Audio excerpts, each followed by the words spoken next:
Caetanos, um vilarejo no interior da Bahia, era um lugar envolto em mistérios e sombras. As ruas de terra batida serpenteavam entre casas antigas de madeira, suas janelas fechadas como olhos que recusavam testemunhar o que acontecia nas noites sem lua. Os mais velhos falavam em sussurros sobre a presença de algo ancestral, algo que habitava as colinas áridas e os campos secos ao redor. Não havia explicações, apenas medo e silêncio. Desde pequeno, Jorge percebia o peso invisível que pairava sobre a cidade, os olhares furtivos dos moradores, os murmúrios interrompidos quando ele se aproximava, as histórias de desaparecimentos que nunca eram explicadas. Sua própria família carregava segredos que ele não compreendia completamente. Seu avô, um homem de feições severas e voz áspera, passava as noites sentado na varanda, recitando orações em uma língua estranha, enquanto sua mãe evitava falar sobre o passado.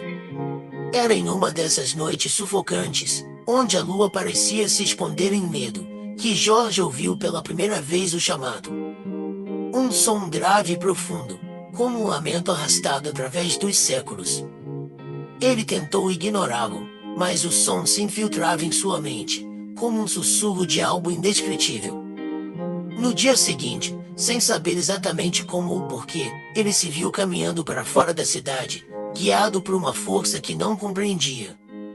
Jorge estava em um campo aberto, o solo ressequido e rachado pelo calor impiedoso do sol, que ardia até seus ossos. Ele se ajoelhou diante de uma árvore seca, cujas folhas já haviam caído há muito tempo, esquelética como um cadáver que esquecera de desaparecer. A brisa era um sussurro febril, carregada de cinzas e murmúrios indistintos, como se o próprio vento carregasse o peso de séculos esquecidos. O céu, uma vez brilhante e cheio de vida, agora se apagava pouco a pouco, devorado por sombras disformes que não deveriam existir. Algo maior que o próprio entendimento humano se esgueirava entre as fendas da realidade. No âmago de sua alma, Jorge sentia o terror crescendo, algo primitivo e atávico, que corroía sua sanidade como um ácido. Ele sabia que não havia mais nada a esperar. Nenhuma redenção, nenhuma salvação. Os ecos de um tempo morto reverberavam ao seu redor, enquanto ele fitava o brilho vacilante à sua frente, uma chama débil que lutava contra a escuridão faminta. Um milagre? Talvez, mas até os milagres se desvaneceriam em breve. O fim estava próximo, as promessas de novos comércios se dissolviam como miragens do deserto. Os habitantes de Caetano já sussurravam sobre presságios funestos há décadas. A cidade, oculta entre colinas áridas e vales espectrais, carregava um peso ancestral que a tornava uma ferida aberta no tecido do tempo.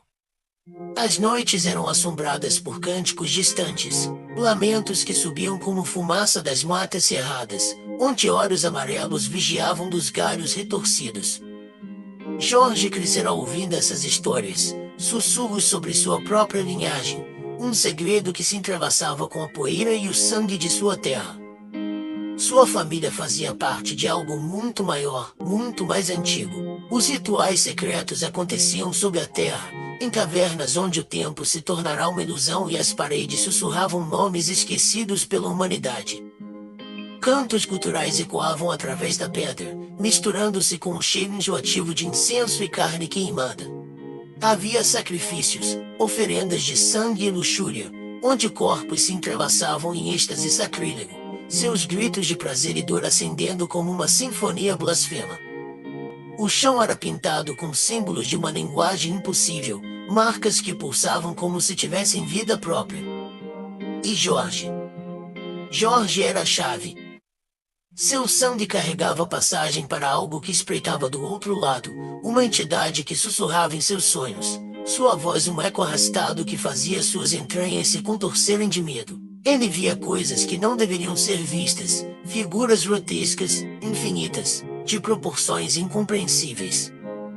Deuses que antecediam a criação, entidades que zombavam das leis da existência.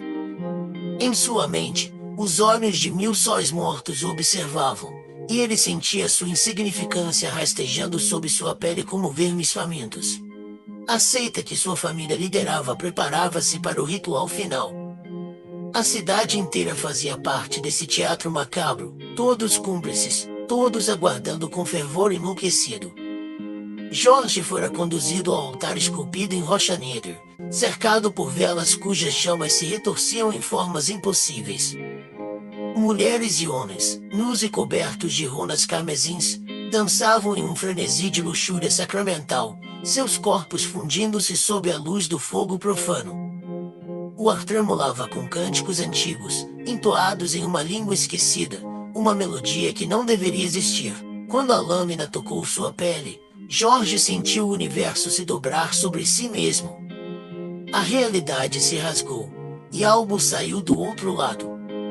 A coisa não possuía forma fixa, oscilava entre carne e vazio, seus olhos eram abismos sem fundo, e sua boca era um vórtice de sofrimento e êxtase.